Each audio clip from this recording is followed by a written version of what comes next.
Hey, Songwriters Daily, welcome. Here we are again. This is good, this is good. Let's get into songwriting because that's what this is all about.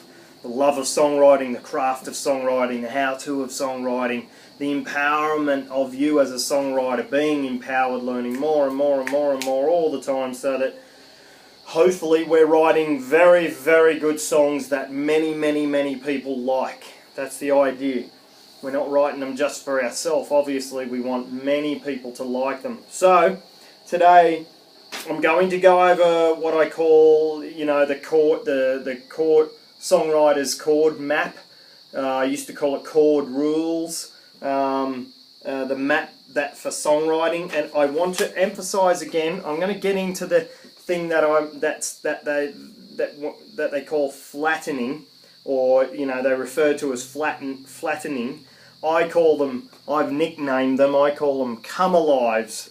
You don't have to use that, but it just for me makes, when they're used, it's just a really good surprise without it being a throwing type of surprise. It's just a real, oh, that's good.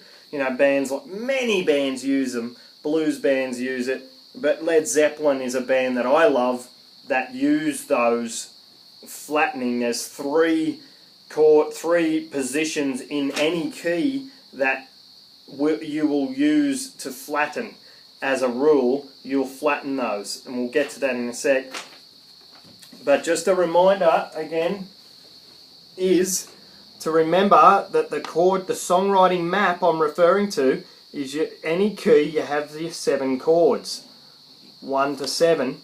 And now I've just chose any key. It happens to be the key of E. I put a box around it.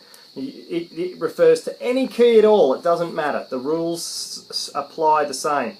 I've put sharps here just to make it look all uniforms, but I prefer to call things flats. Like I normally call the 3rd position in the key of E an A flat.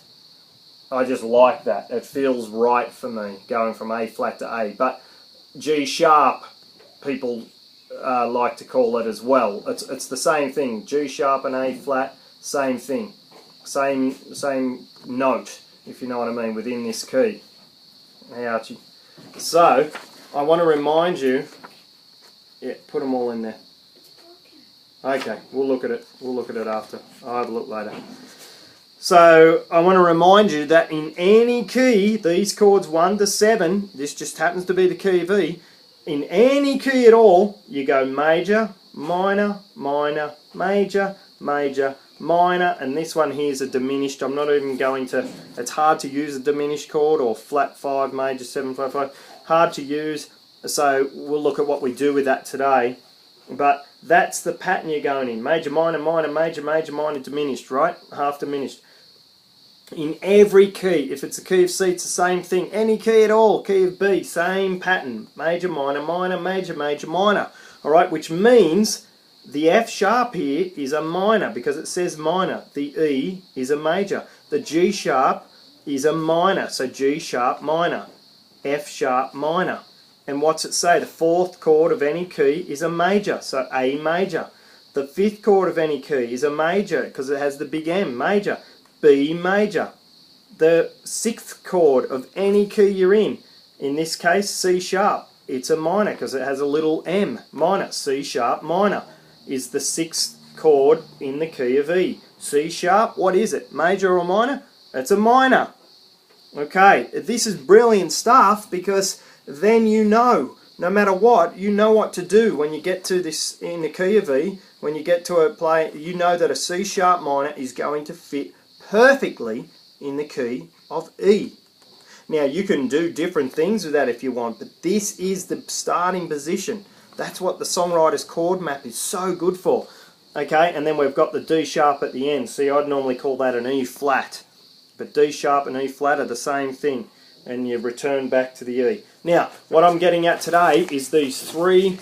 Now on the 7th degree of any key here, the 6th degree of any key, this happens to be a C sharp minor, the 6th degree, and on the 3rd degree, I call them degree, it just means the 3rd chord of any key you're in. You count along, E, F sharp, G sharp, the 3rd chord.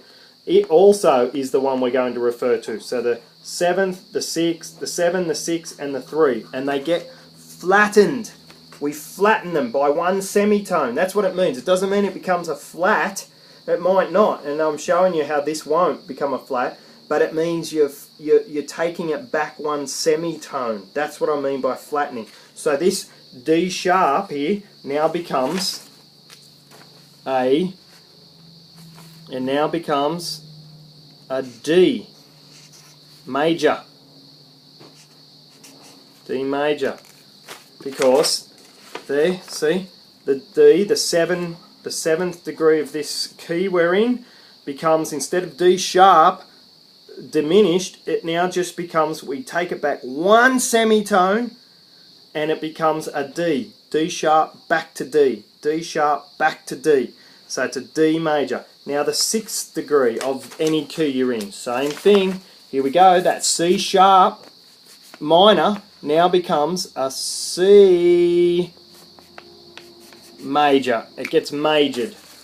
It gets majored. But the big point I want to show is not so much that it becomes a major from a C sharp minor, but that we take it back a semitone. See? C sharp becomes a C. The 6th degree, we take back a semitone in this key, leaves us with a C major. It's massive. It's so good. This is a real secret power pack that I'm showing you. Now let's go to the 3rd. Do the same thing. Knock it back one semitone. The 3rd is a G sharp in the key of E. So that becomes a G. And it is majored as well.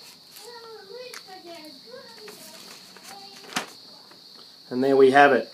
The 3rd here was a G sharp, but we took it back one semitone. So G sharp becomes G. There it is, G. And when you do these knocking them back a semitone trick on the 7, 6 and 3, you major them every time.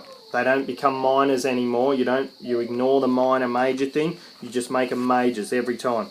That's it. Now I have talked about this before, but I want to talk about it again and again and again and again so it really gets through.